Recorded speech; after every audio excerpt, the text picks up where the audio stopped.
च्या गाजलेल्या टीसीएस प्रकरणी नुकत्याच अटक झालेल्या निदा खानबाबत राष्ट्रीय महिला आयोगाने अहवालात मोठा ठपका ठेवलाय। आयोगाच्या 50 पानी अहवालात निदा खानची भूमिका महत्त्वाची असल्याचं समोर आलंय। निदा खानने इतर आरोपींसह महिलांचा छळ केला। जाळ्यात अडकलेल्या मुलींना निदा खान धार्मिक शिकवण द्यायची असं राष्ट्रीय महिला आयोगाच्या अहवालात स्पष्ट करण्यात आलं। कंपनीच्या पॉश समितीने नाशिक युनिटला भेट दिली नसल्याचं उघड झालंय।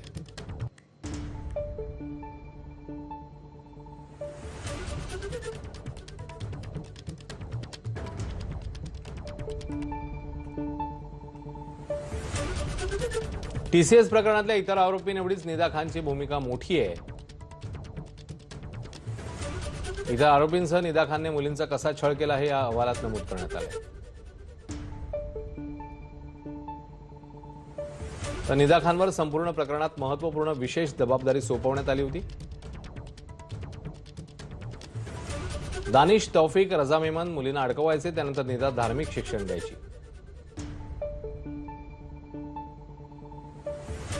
असे या अहवालामध्ये म्हटलेलं आहे। तर टीसीएस प्रकरणातील मुख्य आरोपी